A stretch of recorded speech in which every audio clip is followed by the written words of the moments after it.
안녕하세요. 스키몬 웨스트의 션킴입니다. 여러분, 진짜가 나타났습니다. 저처럼 업계에서 한 10여 년 일해온 사람들은 명함도 못 내밀 그분이죠. 촬영감독들의 촬영감독. 오늘은 바로 로저 디킨스에 관한 이야기입니다. 정확하게는 그와 그의 아내 제임스 디킨스가 같이 시작한 팟캐스트 팀 디킨스에 관한 이야기입니다. 로저 디킨스가 누군데 왜 이렇게 오버해? 라고 물으시는 분들이 있을까봐 아주 간략하게 그의 주요 양력만 살펴보면 1949년생, 올해로 71세로 업계의 왕고참일 뿐만 아니라 아카데미 시네마토그래피 부문에서 무려 15번이나 노미네이션 되어 오면서 실력으로도 후배들의 존경을 꾸준히 받아온 아티스트입니다. 노미네이션 됐던 작품들 중 우리가 잘 알만한 작품들로는 1990년대에는 쇼생크 탈출, 코엔 브라더스의 파고 등이 있고, 이후에도 코엔 브라더스와는 많은 작품을 같이 했는데 노인을 위한 나라는 없다 등과 같은 작품이 대표작이라고 할 수 있습니다. 사실 적지 않은 나이임에도 그는 현재까지도 계속 발전하고 있는데 2000년대에는 샘 맨데스의 스카이폴과 같은 작품에서 세련되면서 비장미가 넘치고 정제돼 있는 촬영을 선보였고, 이때 같이 작업한 그런 인연을 계기로 2019년에는 센세이셔널한 촬영으로 아카데미 시네마토그래피 부분을 거머쥔 1917의 촬영 감독이기도 합니다.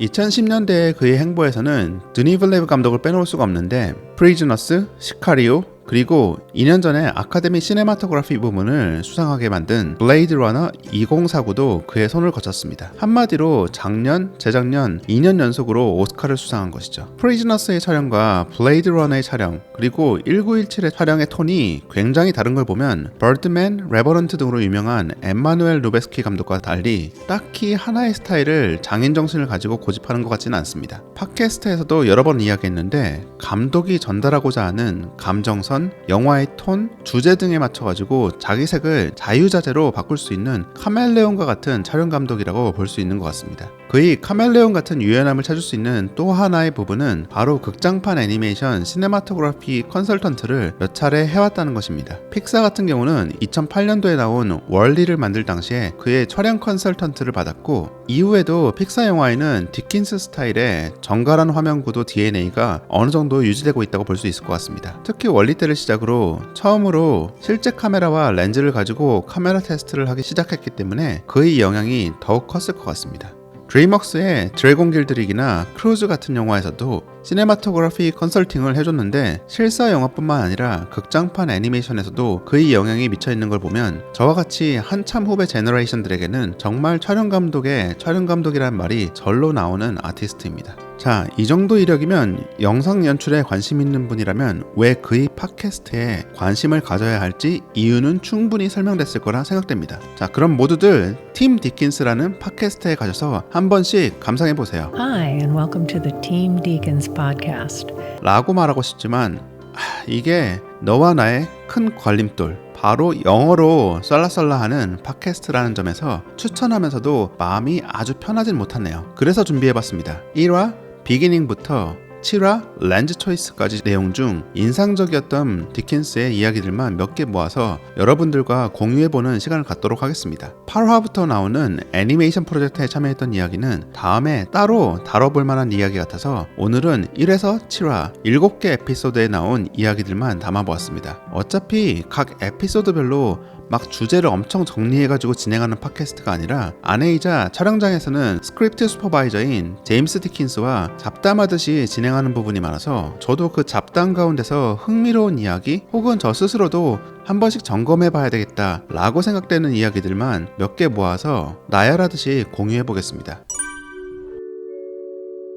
디자인을 전공하던 대학생 디킨스는 꾸준히 영화 제작에 관심을 가지고 있었습니다. 마침 그때 영국의 국가 차원에서 영화 산업을 부흥시키고자 내셔널 필름 스쿨이라는 학교를 오픈하게 되었고, 그는 그 학교에 대한 소식을 듣자마자 지원하게 되지만 광탈하고 맙니다. 근데 그 학교도 이상한 게 이미 탈락한 학생을 불러서 인터뷰를 진행합니다. 그리고 내년에 지원하면 붙을 거라는 이야기도 하죠.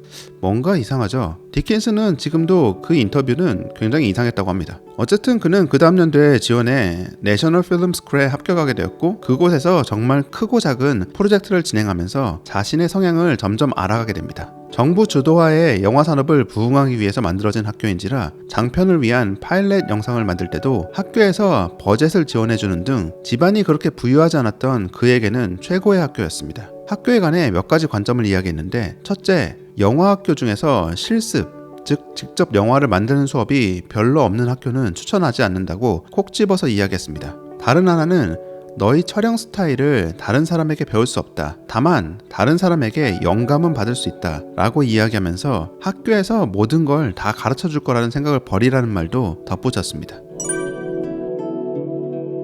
쇼생크 탈출은 지금도 러튼 토마토 등에서 역대 가장 높은 점수를 유지하고 있는 명작 중 하나입니다. 그가 이 프로젝트의 촬영 감독을 맡았을 때 말도 안 된다고 느꼈던 순간이 있었습니다. 바로 그의 아내이자 쇼생크 탈출 때 스크립트 슈퍼바이저를 맡았던 제임스 디킨스가 촬영장에서 쫓겨났기 때문입니다.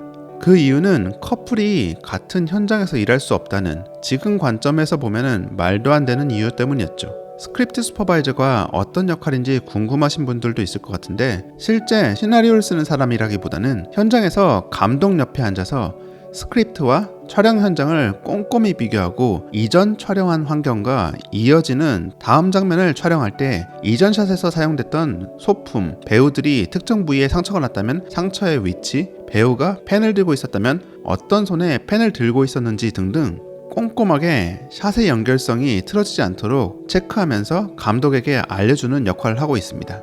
다행히 쇼생크 탈출 촬영 후반부에는 현장에서 로저와 제임스가 같이 일할 수 있게 되었는데, 재밌다고 생각했던 부분은 로저 디킨스가 촬영에 엄청 집중하고 있을 때면 다른 스태프들이 그에게 다가가서 요구사항을 이야기하기 좀 껄끄러워했다고 합니다. 그럴 때면은 스태프들이 오히려 제임스 디킨스에게 다가가서 그에게 이런 말을 전해줄 수 있어? 라고 말하면 제임스는 아내이기 때문에 언제든 그냥 편안하게 다가가서 어깨를 툭툭 치면서 이야기를 전달해줬다고 합니다. 로케이션 스카웃이란 시나리오가 나오고 스토리보드를 통해 1차적인 연출 계획이 나오면 감독, 프로덕션 디자이너, 촬영 감독 등이 촬영에 진행될 현장을 방문해 카메라의 위치, 조명의 위치, 배우들의 동선 등을 미리 계획하는 단계입니다. 스토리보드에 굉장히 많은 시간을 쓰는 감독도 있는데, 실제 로케이션 스카웃을 가면 완전히 다르게 촬영해야 되는 경우가 허다하다고 합니다. 블레이드 러너의 호텔씬도 스토리보드를 수개월 동안 준비하면서 디테일하게 샷 연출을 계획했었는데, 실제 호텔을 방문해보니 완전히 다르게 촬영했어야 됐고, 스카이폴에서는 상하이에 세트장을 만들어서 촬영할 계획으로 스토리보드를 만들었었는데 미친 듯한 태풍이 불어가지고 세트를 짓는 건 거의 불가능한 상황이 되면서 유리로 만들어진 간단한 세트를 만들어 상하이 야경을 세트의 일부로 이용할 수 있도록 완전히 컨셉을 바꾸면서 촬영을 진행한 적이 있다고 합니다. 이런 경우에는 그 로케이션에 맞게 새로 촬영 계획을 하는 수밖에 없겠죠. 사실 애니메이션도 마찬가지입니다. 스토리보드를 그릴 당시에는 보통 세트 디자인이 다 나오지 않았고 세트 모델링은 전혀 나오지 않았기 때문에 스토리보드와 세트 모델링이 레이어업 부서로 각각 넘어오면 빠르게 로케이션 스카웃을 진행하면서 세트를 수정하거나 샷 조합을 수정해가면서 동시에 캐릭터 동선을 파악하게 됩니다. 이처럼 로케이션 스카웃 단계는 촬영 장소가 아예 바뀐다든지 세트 디자인을 바꿔야 되는 중대한 결정을 하게 되는 단계이다 보니 서로 굉장히 솔직해야 한다고 로저 디킨스가 강조합니다. 괜히 센 척하려고 내가 알아서 다 찍을 수 있다 이런 식으로 로케이션 스카웃을 진행하다 보면 실제 촬영에서 도저히 안 나오는 앵글을 감당할 수 없게 되는 것이죠. 그리고 이 시간을 디렉터, 프로덕션 디자이너와 많은 이야기를 나누며 디렉터가 이 장소에서 표현하고 싶은 것이 무엇인지 최대한 알아내는 시간으로 활용하라고도 이야기했습니다. 수십 년간 영화를 찍어온 로저 디킨스와 같은 마스터도 이 영화는 이 렌즈를 사용하겠다, 이런 화면 비율을 사용하겠다라고 함부로 이야기하지 않는다고 합니다. 무조건 감독의 연출 의도를 대화를 통해 먼저 확인하고 여러 렌즈군이나 화면 비율을 꼭 테스트 촬영을 해본 다음에 그 결과들을 비교하면서 감독이 전달하고자 하는 의도와 가장 적합한 느낌의 렌즈와 화면 비율을 결정한다고 합니다. 그렇기 때문에 무조건 블록버스터라고 해서 와이드 화면 비율을 사용하고 에나멀픽 렌즈를 사용해야 된다는 등의 발언은 매우 성급한 발언이라고 이야기합니다. 중요한 것은 느낌인데 이게 테스트 화면을 보기 전까지는 그 느낌을 확실하게 알 수 없다는 점에서 왜 정말 감이 좋은 그런 시네마토그래퍼 전문가가 필요한지를 알 수 있게 해주는 대목입니다. 사실 저도 실제 작업을 할 때는 이론들은 그냥 기본 바탕으로 깔고 이 샷이 전달해야 되는 감정을 완전하게 전달할 수 있게 촬영되었는지 여부는 느낌으로 할 수밖에 없습니다. 결국 샷 자체가 풍기는 미묘한 느낌으로 최종적인 판단을 하게 되는데 이러한 부분들은 이론으로 다 전달할 수 있는 부분이 아니긴 합니다. 그러다 보니 결국 프로페셔널한 포트폴리오를 만들고자 하는 분들은 이론 수업도 당연히 초기에 많이 필요하지만 본인이 영상을 만들어보고 그 영상에 대해서 크리틱을